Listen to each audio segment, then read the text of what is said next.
Welcome dear rockers, कैसे हैं आप सभी। तो आज हम आपके लिए लेकर आ गए एक ऐसी सुपर कोरियन मूवी जिसका नाम सुनते ही आपके चेहरे पे एक स्माइल जरूर आ जाएगी। नॉर्मली देखा जाए तो यार घर, कार, बाइक, टीवी ये सारी चीजें रेंट पे दिए जाते हैं, लेकिन यार ये नटखट बच्ची है जो अपने पापा को ही रेंट पे दे देती है। वो बेचारी ऐसा क्यों करती है, इससे उसके परिवार की लाइफ किस तरह से उलट पुलट हो जाती है और अपने प्रॉब्लम से वो बाहर कैसे निकलते हैं, यही सब हम देखने वाले हैं। दोस्तों हमारे हिसाब से तो ये 5 स्टार वाली मूवी है, और हमारे हिसाब से क्या यार, आप पूरी मूवी देखोगे तो आप भी यही कहोगे कि सच में 5 स्टार वाली मूवी है ये। चलिए फिर देर किस बात की, आइए शुरू करते हैं मूवी को जिसका नाम है डेड फॉर रेंट। तो मूवी की शुरुआत में एक आदमी को दिखाते हैं जो टीवी का एक एड देख रहा होता है और उसमें वो एक एक्टर की खूबसूरती को निहार रहा होता है। इस एक्टर का नाम है मिशा।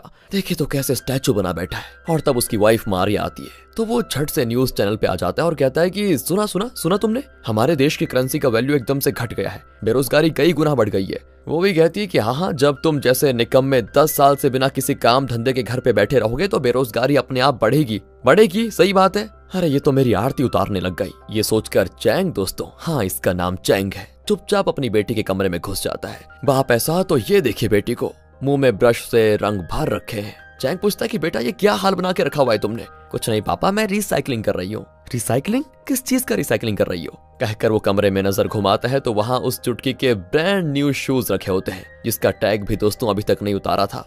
उस पर पेंट करके रखा है इस नटखट ने। चैंग उसको डांट लगाता है कि बेटा रिसाइकलिंग का मतलब होता है कि पुरानी चीजों को फिर से यूज करना। ये तो तुमने अभी तक यूज ही नहीं किया है, इसको रिसाइकलिंग करने के बहाने इसका सत्यानाश कर दिया तुमने। वो कहती है पापा एक न एक दिन तो ये पुराना हो गई, तो सोचा आज ही इसको रिसाइकलिंग कर दूं, इसमें दिक्कत क्या है वैसे।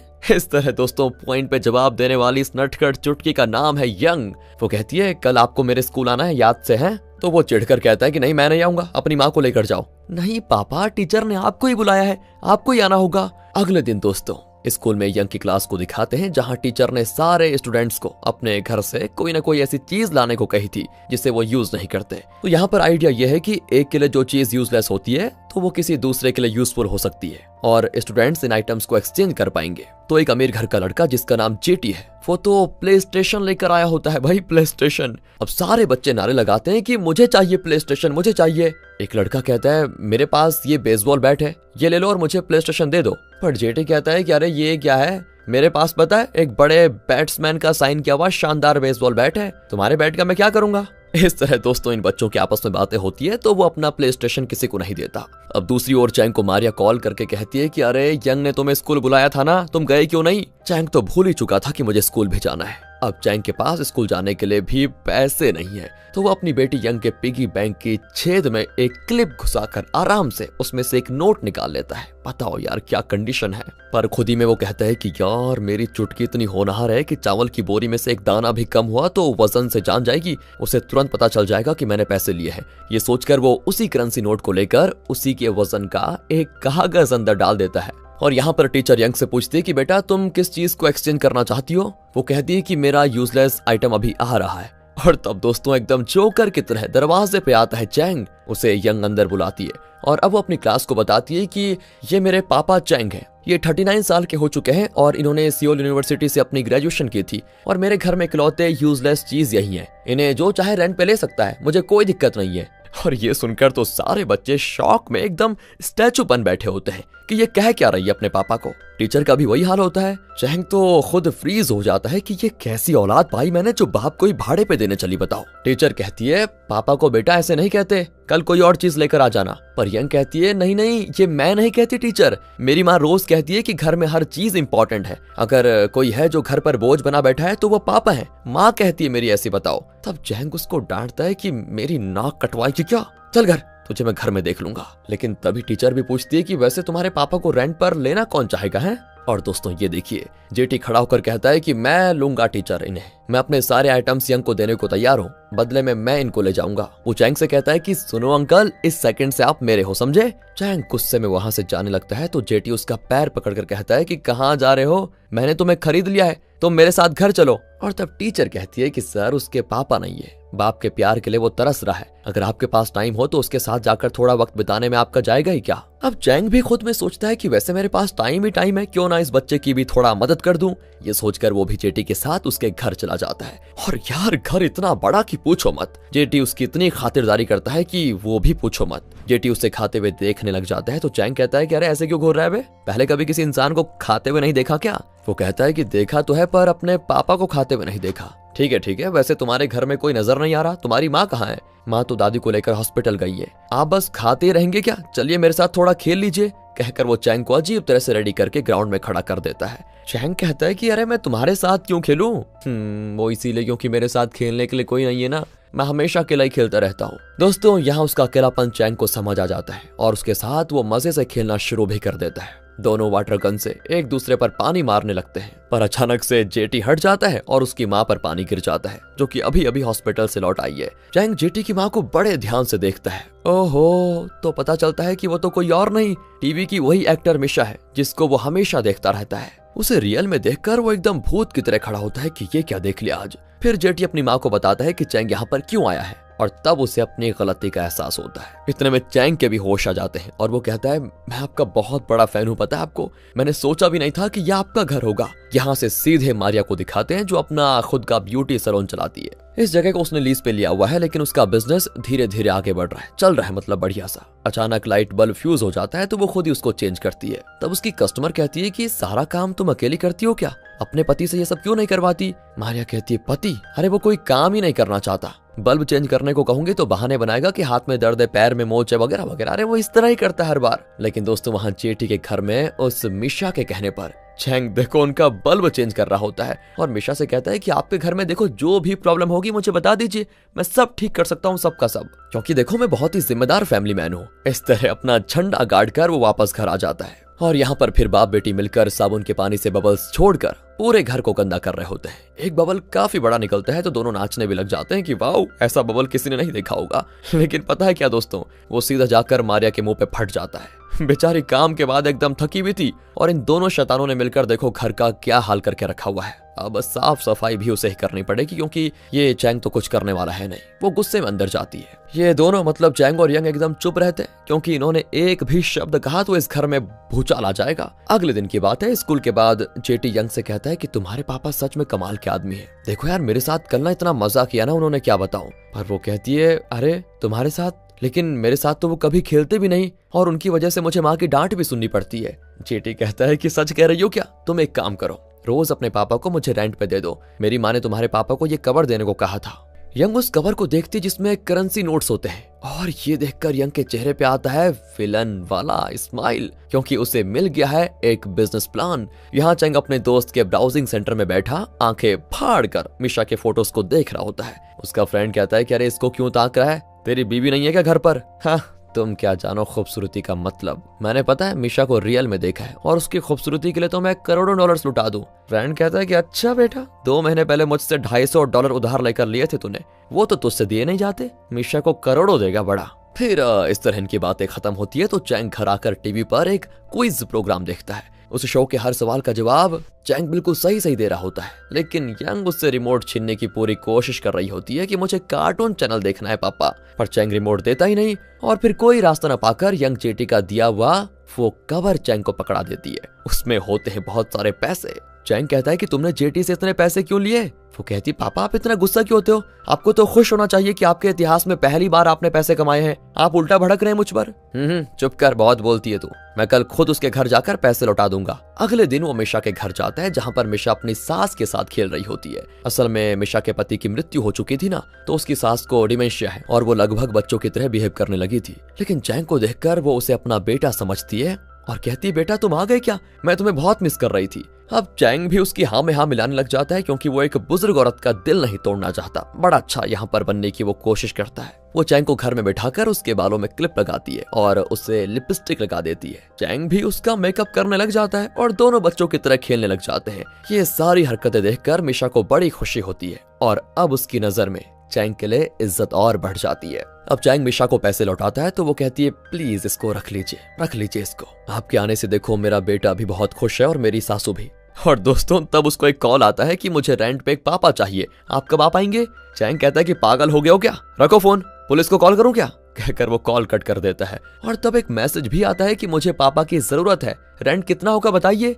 और दोस्तों चैंग समझ नहीं पाता कि ये क्या हो रहा है। अब वो अपने दोस्त के ब्राउजिंग सेंटर में जाकर इंटरनेट पे छान मारता है और तब उसे एक पोस्ट मिलता है जिसमें लिखा है कि क्या आपको रेंट पे पापा चाहिए, अगर चाहिए तो इस नंबर पे कांटेक्ट कीजिए। और इस पोस्ट को किया है चैंग की बेटी यंग ने। चैंग तो पूरा बौखला जाता है कि मेरी औलाद पागल हो गई है। अगले दिन वो यंग को एक रेस्टोरेंट में अकेले लेकर जाकर बात करता है कि बेटा क्या कर रही हो तुम, अपने पापा को तुम दूसरों को रेंट पे देने की सोच भी कैसे सकती हो। मैं सिर्फ और सिर्फ तुम्हारा पापा हूँ, दूसरों का पापा मैं नहीं बन सकता। पर पापा दूसरों के पापा नौकरी करते हैं, आपने शायद कभी नौकरी की ही नहीं, तो इसी को एक नया बिजनेस समझकर क्यों नहीं कर लेते आप, पैसे भी मिलेंगे और माँ के ताने भी नहीं सुनने पड़ेंगे। कितना बढ़िया आइडिया है देखो ना। कहकर वो चैंग को एक चिट देती है और कहती है आप इस पते पे चले जाइए, पापा की एक्टिंग कीजिए और अपना पगार लेकर घर आ जाइए, सिंपल।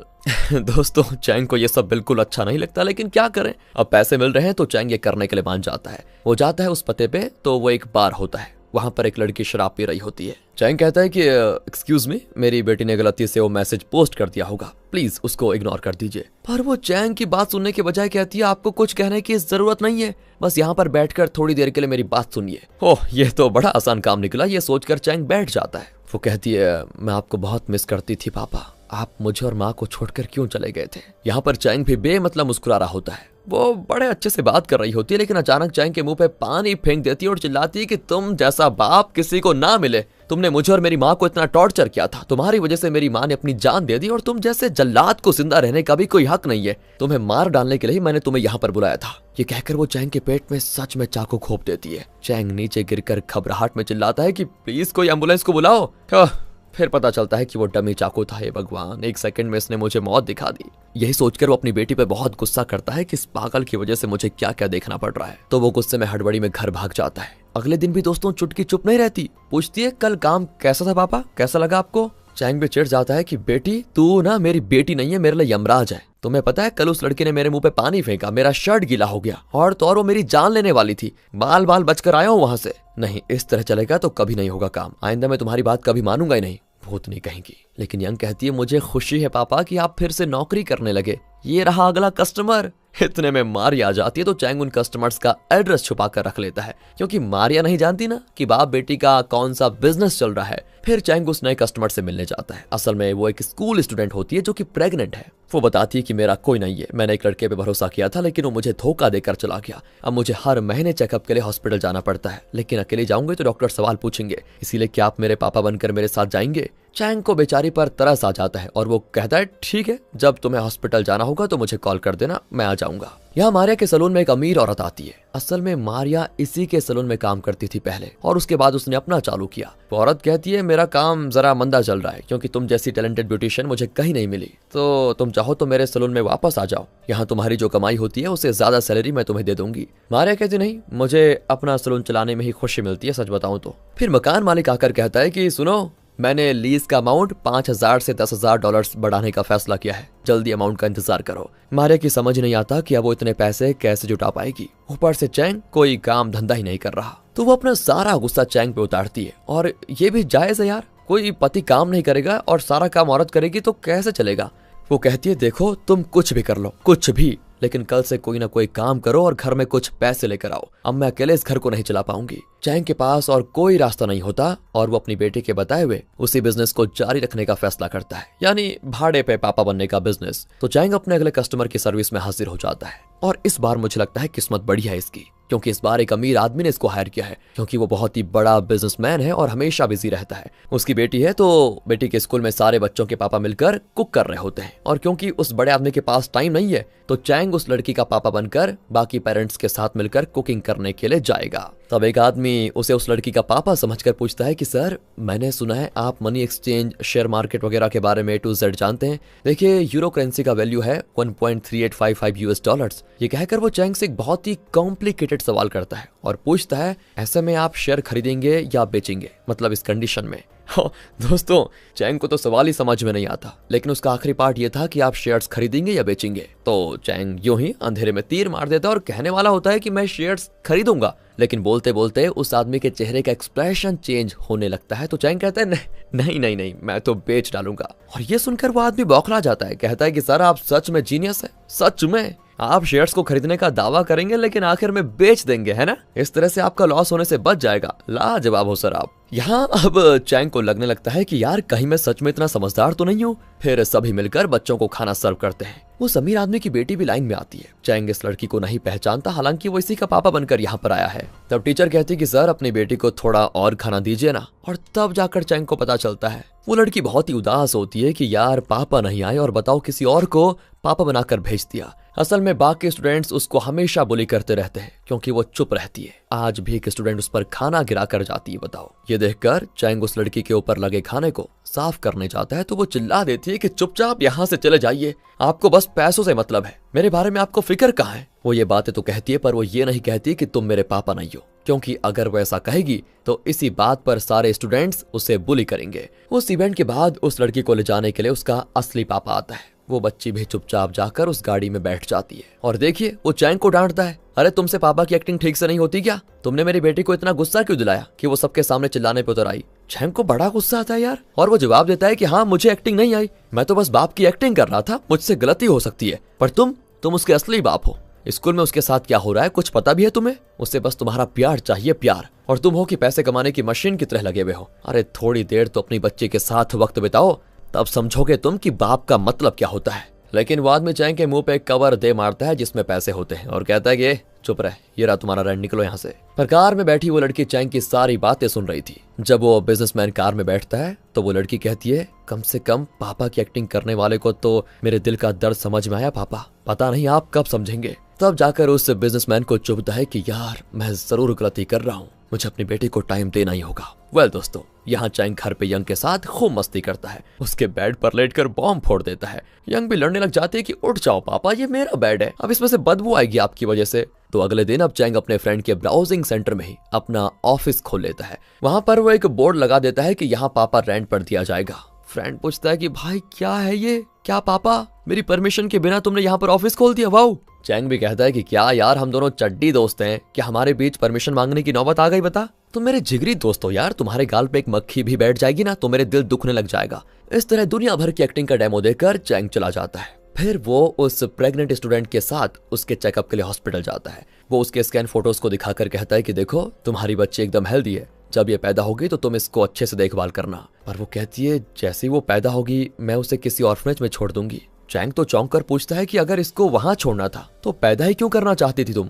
कहती है मेरे पास और कोई रास्ता भी तो नहीं था, मैं खुद अपनी देखभाल भी नहीं कर पा रही हूँ तो एक बच्चे को कैसे पालूंगी। अब चैंग उन स्कैन फोटोज को ले जाकर अपने फ्रेंड को दिखाता है और सारी बातें बताता है। तब चैंग को उस शराबी लड़की का मैसेज आता है जिसने डमी चाकू से चैंग पर वार किया था, याद होगा आपको उस बार में। उसने क्या है ना फिर से पापा की मांग की है। चैंग सोच लेता है कि इस बार जाऊंगा तो जिंदा रहने की कोई गारंटी नहीं है, वो तो मुझे मार ही डालेगी। तब उसको एक बहुत ही बढ़िया आइडिया आता है, ओह क्यों ना इस बार अपने यार को उसका पापा बनाकर भेजूं। वो कहता है कि सुन यार तेरा एक्टिंग टैलेंट दिखाने का वक्त आ गया है, देख अच्छे पैसे भी मिलेंगे। तो इस पर वो भी मानकर उस लड़की का बाप बनकर चला जाता है। पर उस लड़की को तो दोस्तों आप जानते ही हैं, बीच सड़क में वो चैंग के फ्रेंड को चांटा मार मार कर उसके गाल लाल कर देती है।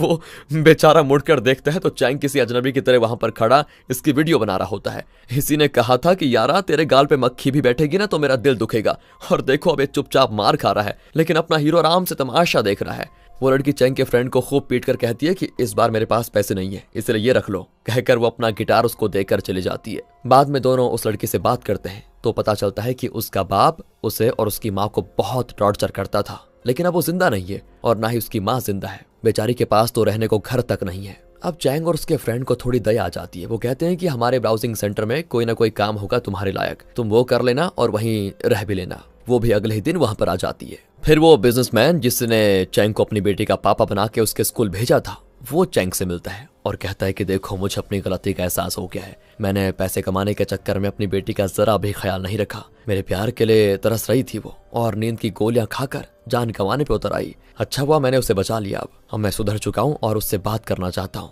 लेकिन प्रॉब्लम यह है कि वो मुझसे बात नहीं करना चाहती। देखो अगर तुम मेरी मदद करोगे और उसे थोड़ा शांत करवा दोगे तो मैं उससे बात कर पाऊंगा। प्लीज ना मत कहना। चैंग भी मान जाता है और उसकी बेटी से मिलने जाता है, पर वो चैंग को देखती भी नहीं। चैंग उसे कई बुक्स देता है और कहता है कि देखो नींद की गोली खाने से कोई प्रॉब्लम सॉल्व नहीं होती बेटा। जब तक तुम ये सारे बुक्स पढ़ लोगी ना तब तक तुम्हारे पापा वो सब करना शुरू करेंगे जो तुम उनसे एक्सपेक्ट करती हो। अगर वो नहीं करेंगे तो मैं उनसे करवाऊंगा।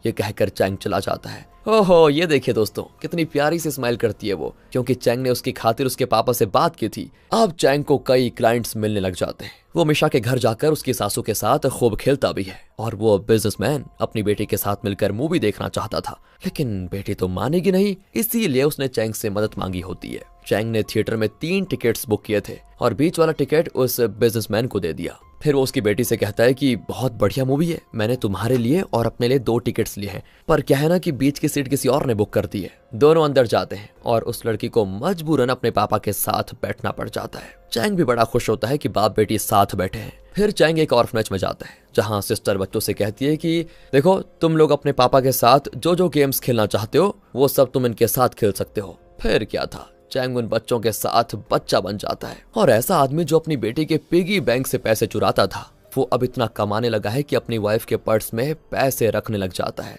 रात रात भर उसे कस्टमर्स के मैसेजेस आते रहते हैं और जब मारिया देखती है तो वो सोने की एक्टिंग कर लेता है। अगली सुबह चैंग देर तक सोता है। यंग उसको खेलने के लिए बुलाती है, लेकिन वो काम में इतना बिजी है कि रात को सो भी नहीं पाता और सुबह देर से उठता है। अब वो यंग के साथ वक्त नहीं बिता पाता, ये समस्या हो गई है। यंग अब अकेले ही खेलने लगती है। फिर वो जाकर रेडी होता है और सीधे मिशा के घर जाकर जेटी और उसकी दादी के साथ खूब खेलता है। फिर एक दिन चैंग मारिया और यंग को एक बड़े रेस्टोरेंट में लेकर जाता है। मारिया पूछती है कि इतने बड़े रेस्टोरेंट में लंच करने के तुम्हारे पास पैसे हैं क्या? आजकल तुम बड़े बिजी भी लगते हो, तुम करते क्या हो? अब चैंग सोचता है कि सच बताऊंगा तो मारिया की डांट पड़ेगी, इसीलिए वो झूठ बोलता है कि देखो मैं एक बड़े बिजनेसमैन को मनी एक्सचेंज, शेयर मार्केट वगैरह के सिलसिले में सलाह देता हूँ, उसका मतलब कंसल्टेंट हूँ मैं। कहकर वो उस बिजनेसमैन का कार्ड देता है जिसकी बेटी का चैंग पापा बना था। वो कहता है हाँ ये देखो ये कार्ड दिख रहा है, इसका मैं स्कूल फ्रेंड था, लेकिन अब कंसल्टिंग की अच्छी फीस देता है वो मुझे। मारिया चौंक कर पूछती क्या मनी एक्सचेंज, शेयर मार्केट, इन सब के बारे में तुम्हें कुछ आता भी है? मुझे तो नहीं पता था, तुम सलाह कैसे देते हो बताओ? चैंग कहता है तुमने तो यार मेरी इंसल्ट कर दी, मुझे तुमने समझा ही नहीं शायद। अरे तुम जानती भी हो 1 यूरो का US डॉलर्स में कितना वैल्यू है? 1.3885 अमेरिकन डॉलर्स होता है, और जब हम इसको एक्सचेंज करते हैं तो ब्रोकर उसमें से 3 पाइप नहीं वो पिप, अरे छोड़ो वो जो भी हो उतना खुद ले लेता है। असल में आप और मैं तो जानते हैं कि चैंग को कुछ नहीं आता, लेकिन उस दिन याद है उस आदमी ने चैंग से इन सब के बारे में एक कॉम्प्लिकेटेड सवाल पूछा था और उसने उसको ये सारी डिटेल्स भी दी थी। उसी इन्फॉर्मेशन को वो यहाँ अपनी नॉलेज के तौर पर झाड़ रहा है। अब वो कहता है कि जब देखो ऐसा सिचुएशन होता है ना, तब पता है क्या करना होता है? खरीदने का दावा करके एकदम से बेच डालना होता है, तभी हम लॉस से बच पाएंगे। ओह माय गॉड, मारिया तो शॉक और यंग भी शॉक कि इतना अच्छा दिमाग है पापा का, बताओ कहां से अटपका इतना सारा नॉलेज इनके पास। उस रात चैंग अपने परिवार के साथ डिनर ना करके मिशा के घर जाकर वहां डिनर करता है। फिर वो मिशा से कहता है कि आपकी सास को देखकर मुझे अपनी दादी की याद आती है, पता है उन्हीं की वजह से मैं ग्रेजुएट बना था। मिशा पूछती है वो कैसे कैसे? तो चैंग बताता है कि मैं स्कूल में टॉप करता था, लेकिन मेरे पेरेंट्स का कोई खास रिएक्शन नहीं होता था मुझ पर मेरी दादी वो बड़ी खुश होती थी कि मेरे पोते ने टॉप किया। उनके चेहरे पे ऐसी खुशी देखने के लिए मैं बार बार टॉप करने लगा। आपकी सास भी उन्हीं की तरह हर छोटी छोटी बात पर खुश होती है, इसीलिए मैं ऐसा कह रहा हूँ। तब जेटी आकर कहती है मम्मा मेरे बर्थडे पे आपने मुझे बेसबॉल मैच दिखाने का वादा किया था ना, तो हम तो जा रहे हैं, लेकिन पापा आप भी जरूर आना, तीनों मिलकर मैच देखेंगे, बड़ा मजा आएगा। इसके बाद चैंग यहाँ पर कुछ कहता तो नहीं है, लेकिन खुशी खुशी चला जाता है। चैंग को इनकार करने का मौका ही नहीं मिलता। फिर ब्राउजिंग सेंटर में काम कर रही उस लड़की के हाथ में वो नेल पॉलिश लगाने लग जाता है। उसके फ्रेंड को चिढ़न होने लग जाती है क्योंकि वो उस लड़की को पसंद करने लग गया था। अब वो उसे कोई काम दे देता है ताकि वो चैंग के पास ही ना मंडराए। फिर चैंग जेटी के साथ बेसबॉल मैच देखने के लिए टिकट बुक कर रहा होता है। तभी यंग देख लेती है और बड़ी खुश होती है कि वाह पापा हम बेसबॉल मैच देखने जा रहे हैं क्या? चैंग कहता है नहीं मैं तो यूं ही देख रहा था। ठीक है पापा अब चलिए ना मेरे साथ खेलिए। बेटा तुम अपना पहले होमवर्क पूरा करो। डैड वो तो मैंने कब का कर भी लिया है। आप मेरे साथ खेलो ना प्लीज। मैं देखो यंग अभी बहुत बिजी हूँ, मैं तुम्हें पैसे दे देता हूँ, तुम अपने लिए कोई टॉय खरीद लेना, उसके साथ खेल लेना। ये सुनकर यंग बहुत ही गुस्से में चली जाती है। दूसरी ओर मारिया का सलून जिस मकान में है उसका ओनर मारिया से कहता है कि देखो मैंने वो लीज अमाउंट बढ़ाने की बात की थी ना, तो उस दिन मैंने कहा था, तो फिलहाल मुझे वो अमाउंट तो नहीं चाहिए क्योंकि मैं ये मकान बेचने वाला हूँ और अपनी बेटी के साथ अमेरिका जाने वाला हूँ। तुम एक काम करो, जल्दी से जल्दी अपना सलून खाली कर लो। मारिया परेशान हो जाती है कि अब क्या होगा। तो चैंग काम के बाद यंग के लिए डिनर खरीद कर लेकर आता है, लेकिन यंग उसको नहीं लेती और गुस्से में अपने कमरे में चली जाती है। मारिया को परेशान देखकर चैंग पूछता है कि तुम्हें क्या हुआ, पर वो उसको ये नहीं बताती कि मकान का ओनर सलून खाली करने को कह रहा है, बल्कि ये कहती है कि देखो मैं सोच रही थी कि सलून बंद कर दूं क्योंकि तुम अच्छा खासा कमाने जो लग गए हो, मैं सोच रही हूँ घर पर ही रहूं। यंग भी दिन भर अकेली घर पर रहती है ना, उसके साथ वक्त बिताने का मौका भी मिल जाएगा मुझे। पर चैंग कहता है कि यार तुम इतनी जल्दी फैसला क्यों कर रही हो, अभी अभी तो तुमने सलून शुरू किया है और उसमें देखो तुम्हारी कितनी मेहनत भी लगी है। हाँ वैसे तुम ठीक कहते हो। इस तरह वो अपनी परेशानी अपने अंदर दबा कर रखने की कोशिश करती है। लेकिन अगले दिन सलून में वो उस अमीर औरत को ये बात बताती है, वही जिसके सलून में मारिया पहले काम करती थी। वो औरत कहती है कि देखो मैं तुम्हारी दुविधा समझ सकती हूँ, तुम चाहो तो मैं तुम्हारे लिए $10,000 का इंतजाम कर सकती हूँ। ये सुनकर मारिया खुश हो जाती है। लेकिन दोस्तों यहाँ पर यंग बहुत दुखी है कि अब पापा मेरे साथ वक्त नहीं बिताते। वो टीवी ऑन करती है तो उसमें बेसबॉल मैच दिखाते हैं जहाँ स्टेडियम में चैंग, मिशा और जेटी साथ में मजे कर रहे होते हैं। और ये देखकर आज पहली बार यंग के पेट में जलन होने लगती है। लेकिन अब रोने से क्या फायदा, यंग ने खुद ही अपने पापा को ये काम सिखाया था, मतलब भाड़े का पापा बनकर पैसे कमाने का आइडिया उसी का था और उसी ने अपने पापा को जबरदस्ती इस काम में धकेला भी था। खैर दोस्तों, यहाँ मैच के दौरान बॉल हवा में उड़ता है और चैंग के पास आता है, लेकिन वो उसे पकड़ नहीं पाता। तो वो निराश हो जाता है क्योंकि अगर चैंग उसे पकड़ लेता तो बॉल जेटी को मिल जाती। अब वो बॉल किसी और के पास चली जाती है और वो उसे अपनी गर्लफ्रेंड को दे देता है। और जब चैंग ये बात रियलाइज करता है तो वो चिल्लाता है कि अरे वो बॉल इस बच्चे को दो। उसकी आवाज को सुनकर सभी कोरस में गाने लगते हैं कि बॉल उस बच्चे को दो, उसको दे दो। उस लड़के के पास भी और कोई रास्ता नहीं होता और वो बॉल चैंग को दे देता है। फिर बॉल पाकर जेटी बड़ी खुश होती है। इस बीच मिशा को कॉल आता है कि हॉस्पिटल में उसकी सास हंगामा कर रही है। तीनों हॉस्पिटल जाते हैं तो वहां पर सासू ने तोड़ फोड़ मचा के रखी थी कि मुझे मेरा बेटा चाहिए, उसे बुलाओ कैसे भी करके। मिशा कहती है कि देखिए आपका बेटा आ जाएगा, प्लीज सब्र कीजिए, पर वो नहीं मानती। अब यहाँ पर मिशा और सह नहीं पाती और कह देती है कि देखो अब मुझसे और नहीं होगा, आपका बेटा मर चुका है, उसे कोई वापस नहीं लेकर आ सकता, समझिए आप। आपका बेटा मर चुका है, इसलिए प्लीज आप ये सब करके मुझे भी मरने पे मजबूर मत कीजिए। सास को डिमेंशिया है और वो भूल चुकी है कि उसका बेटा अब जिंदा नहीं है। पर अब मिशा की बात को सुनकर सच का एहसास उसे होने लगा था शायद, और वो बेहोश हो जाती है। चैंग मिशा को शांत करने की कोशिश करता है कि प्लीज कंट्रोल करो अपने आप को। अब यहाँ पर मारिया और यंग उस मकान मालिक से मिलने जाती हैं। मारिया कहती है कि आपने लीज के $10,000 मांगे थे ना, मैं पैसे लेकर आ गई हूँ, आप अगर नए लीज एग्रीमेंट पे साइन कर देते तो अच्छा होता। पर वो ऊंची आवाज में कह देता है कि अरे तुम्हें मेरी बात समझ नहीं आई क्या, मैं वो मकान बेचने वाला हूँ, नहीं चाहिए मुझे नया लीज एग्रीमेंट। इसी बीच यंग जेटी को कॉल करके कहती है मैंने अपने पापा को तुम्हारे साथ देखा था स्टेडियम में, कहाँ है मेरे पापा, बताओ, उन्हें बुलाओ। उसकी बातें सुनकर मारिया फोन ले लेती है और तब जेटी कहता है कि तुम्हारे पापा हॉस्पिटल में हैं। सुनकर दोनों उस हॉस्पिटल के लिए निकल जाती हैं और वहां चैंग मिशा को दिलासा दे रहा होता है, जिसको देखकर यहाँ मारिया गलत समझ बैठती है कि शायद चैंग का उसके साथ अफेयर चल रहा है और वो गुस्से में हॉस्पिटल से चले जाती है। देख रहे हैं दोस्तों कहां से कहां घूम रही है कहानी। चैंग भी उसको देख लेता है और उसे रोकने के लिए उसकी गाड़ी के आगे खड़ा हो जाता है और कहता है कि अरे मेरी बात सुनो यार, जो तुम समझ रही हो बिल्कुल वैसा कुछ नहीं है। वो कहती है कि अच्छा तुम ये कहना चाहते हो ना कि तुम उसको जानते तक नहीं। नहीं मारिया, मैं उसको जानता हूँ, देखो मुझे एक्सप्लेन करने का मौका तो दो, मैं तो बस उनके साथ बेसबॉल मैच देखने गया था बस। देखा तुमने खुद सच कबूल कर लिया। 10 साल से तुम घर में बैठे रहे बिना नौकरी के, मैं तुम पर तरस खाकर तुम्हारा, हमारे घर का और हमारी बेटी का ख्याल रखती रही। मेरी जगह कोई और होता ना तो कब का तुम्हें छोड़कर जा चुकी होती। अब चैंग को भी गुस्सा आ जाता है। वो उसके पास आकर कहता है कि अच्छा तो इतने साल से तुम मुझ पर तरस खाकर मेरे साथ रही, वाह, तुमने मुझसे प्यार नहीं किया ना। तो वो भी कहती है कि हाँ तुम्हारे दिल में तो बहुत प्यार है ना, तो जाओ अपनी नई गर्लफ्रेंड को अपना सारा प्यार दो, मुझे नहीं चाहिए, कहकर मारिया चली जाती है। अगले दिन स्कूल की बात है। यंग स्कूल में जेटी से कहती है कि मैंने अपने पापा को रेंट पे दिया था, लेकिन आइंदा वो सिर्फ मेरे पापा होंगे, तुम्हारे पापा नहीं बनेंगे। जेटी कहता है ये सब कहने वाली तुम होती कौन हो, मुझे वो पसंद है और उन्हें मैं पसंद हूँ, मैं तो रोज उन्हें रेंट पे लूंगा और उन्हें अपने घर पर बुलाकर उनके साथ खूब खेलूंगा भी। इस पर दोनों की बहस होती है, दोनों की लड़ाई होने लग जाती है। अब चैंग उस प्रेग्नेंट स्टूडेंट से मिलता है जो कि अपनी होने वाली बच्ची को ऑर्फनेज में छोड़ने की सोच रही थी। चैंग कहता है कि बेटा एक बार फिर सोच लो, कम से कम अपने बॉयफ्रेंड को तो बता दो, वो तो इस बच्ची का बाप है। तब वो एक फोटो दिखाकर कहती है कि ये है मेरा बॉयफ्रेंड, पर पता नहीं ये कहाँ पर है। अगर आपसे बन पड़े तो इसको ढूंढ निकालिए, फिर सोचेंगे। चैंग कहता है कि देखो ये मेरा काम नहीं है। ये कहकर वो जाने लगता है। तब वो कहती है कि देखा, आप भी मुझे छोड़कर जाने पे तुले हुए हैं।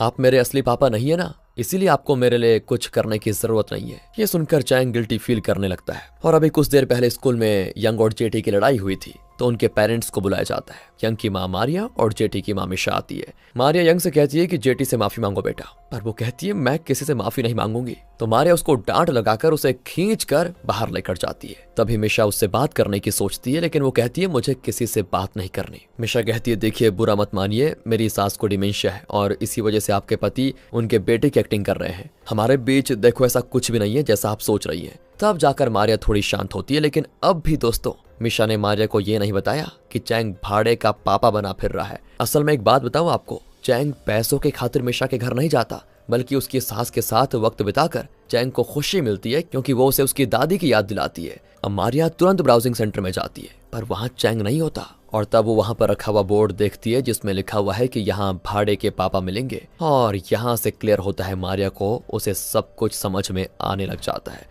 और वो चैंग के फ्रेंड को घूरते हुए गुस्से में वहां से निकलती है। फिर घर आकर वो यंग से पूछती है कि क्या तुम इस बारे में जानती हो बेटा? कहती है सॉरी मम्मी, पापा ने तो ये काम करने से मना किया था, लेकिन मैंने ही जिद करके उनको इस काम पे लगाया था। उन्हें कस्टमर्स भी मैं ही ढूंढ कर देती थी। हे भगवान, ये घर है कि क्या है? ब्रोकर बेटी और भाड़े का बाप, सत्यानाश करके रखा हुआ है बेटी बाप ने परिवार का। फिर दोनों मिलकर चैंग को ढूंढने लग जाती है। इसी बीच चैंग ब्राउजिंग सेंटर में आ जाता है और कहता है कि देखो, अब मैं ये बाप बनने का बिजनेस बंद करने वाला हूँ। इस काम की वजह से यार मेरा परिवार बिखर गया। तब उसका फ्रेंड कहता है कि अगर तुम ये काम नहीं करोगे तो मारिया का सलून हाथ से निकल जाएगा। चैंग पूछता है कि ये क्या कह रहे हो तुम? और तब फ्रेंड उसको पूरी बात बताता है कि वो ओनर मकान बेचने वाला है और मारिया को सलून बंद करना पड़ेगा। अब चैंग को मारिया की मुश्किल समझ में आ जाती है और वो तुरंत उस मकान मालिक से मिलने जाता है। उसे लगता है कि अगर वो किसी तरह मारिया का सलून बचा लेगा तो मारिया का गुस्सा कम हो जाएगा। चैंग फिर उस ओनर के पैर पड़ता है, लेकिन वो मानने को तैयार ही नहीं होता और अड़ा रहता है कि मैं वो मकान बेच कर रहूंगा।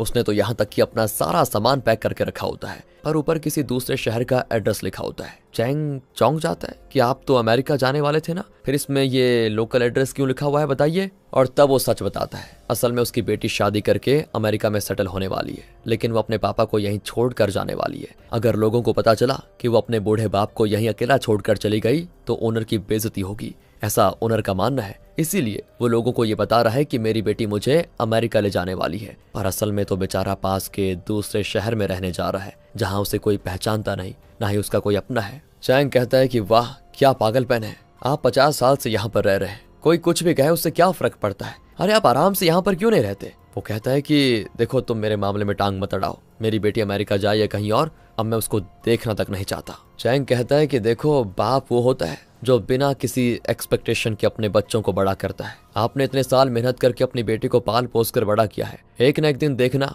वो आपको जरूर समझेगी। आप अकेले नहीं है, हम सब आपके साथ हैं। आप एक काम कीजिए, अपनी बेटी को सेंड ऑफ करने एयरपोर्ट जरूर जाइए, वरना पता नहीं अगली बार आप उससे कब मिल पाएंगे। ये कहते कहते चैंग उदास होकर निकल जाता है। घर पर मारिया चैंग का सिस्टम चेक करती है तो उसमें तो कई लोगों ने फीडबैक भेजा होता है कि मेरे पापा गुजर गए थे, लेकिन आपसे मिलकर मुझे ऐसा लगा जैसे मेरे पापा के साथ बिताए वो पल मुझे वापस मिल गए हों। उस ऑर्फनेज के बच्चों ने भी बहुत ही इमोशनल लेटर्स लिखे होते हैं चैंग के लिए। ये सब देखकर मारिया की आंखों में आंसू आ जाते हैं कि चैंग जो काम कर रहा था उससे कितनों की लाइफ में खुशियां लौट आई हैं। दूसरी ओर चैंग हॉस्पिटल जाता है जहां वही मिशा की सास को एडमिट किया गया है। वो कहता है कि इतने दिन दूसरे लोग मुझे पापा के तौर पर रेंट पे लेते थे, क्या आज के लिए मैं आपको अपनी दादी के तौर पर रेंट पे ले लूं? कहकर वो दादी के बेड पर सर रख लेता है, क्योंकि चैंग को भी अपने पेरेंट्स से ज्यादा अपनी दादी से प्यार था। वो देखता है कि दादी की उंगलियों में नेल पॉलिश मिट रहा है, वो तुरंत उनकी उंगलियों में नेल पॉलिश लगाने लग जाता है। दादी कहती है तुम मेरे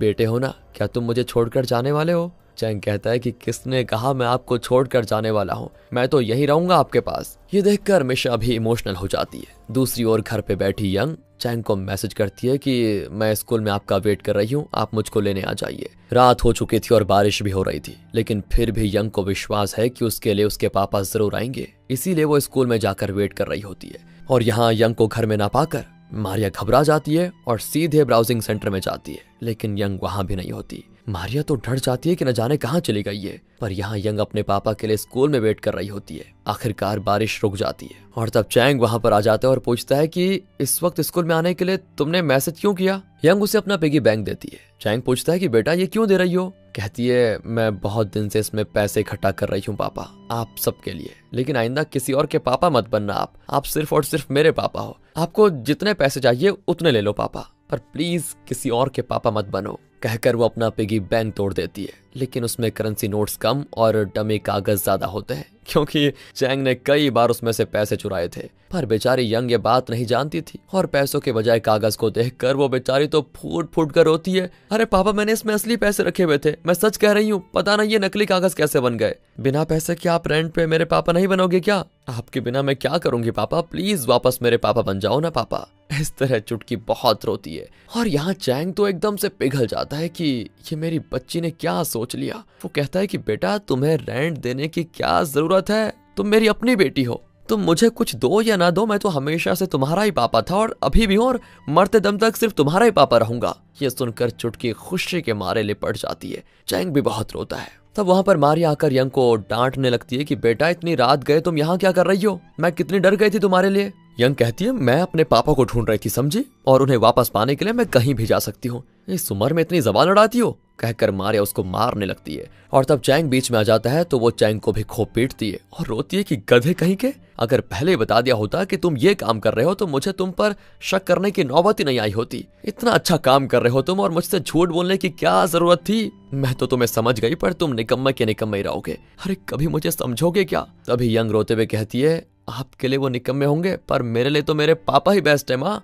मैं उन्हें किसी को नहीं दूंगी अब। और तब चैंग भी कहता है कि तुम मेरी सबसे फेवरेट लड़की हो यंग, मैं सिर्फ और सिर्फ तुमसे प्यार करता हूँ। मारिया उसे घूरने लगती है तो चैंग कहता है कि ठीक है मेरी माँ, तुमसे भी उतना प्यार करता हूँ मैं, आ जाओ, तुम भी मेरी फेवरेट लड़की हो, कहकर वो मारिया को भी सीने से लगा लेता है। इस तरह इनकी फैमिली हो गई एक। अगले दिन चैंग के जाने से पहले यंग उसके पास एक लेटर रख कर जाती है। अब चैंग भाड़े पे तो जाने वाला नहीं, तो पहले की तरह बेकारी घर पर पड़ा रहेगा। वो उठकर उस लेटर को देखता है। उसमें यंग ने लिखा होता है कि अब आपको कहीं भी रेंट पे जाने की जरूरत नहीं है पापा, लेकिन वो प्रेग्नेंट लड़की बेचारी आपके बिना क्या करेगी। अगर आपने उसकी मदद नहीं की तो वो अपनी बच्ची को ऑर्फनेज में छोड़ देगी, फिर वो बच्ची बिन बाप के कैसे पलेगी, प्लीज उसकी मदद कीजिए आप। इसी बीच वो मकान मालिक घर पर आता है और मारिया से कहता है कि मैं अमेरिका नहीं जा रहा, सिर्फ मेरी बेटी जा रही है और मैं तुम्हारे सलून का एग्रीमेंट फिर से उसी पुराने अमाउंट यानी $5000 पे साइन करने को तैयार हूँ। इतनी खुशी होती है मारिया को ये सुनकर कि क्या बताएं। फिर यहाँ मिशा अपना इन्फ्लुएंस यूज करके चैंग को उस बड़े क्विज प्रोग्राम में भाग लेने का मौका दिलाती है। चैंग तो घर बैठे इस क्विज के प्रोग्राम के सारे क्वेश्चंस के आंसर देता रहता था पहले मतलब, और अब मौका मिला है तो वो हर क्वेश्चन का सही जवाब देता है। अब उसके सामने आखिरी सवाल होता है जिसका सही जवाब देने पर उसको मिलेंगे पूरे $50,000। आज तक इस शो में किसी भी पार्टिसिपेंट ने आखिरी सवाल का जवाब नहीं दिया था। सभी बहुत ही टेंशन में होते हैं कि अब क्या होगा।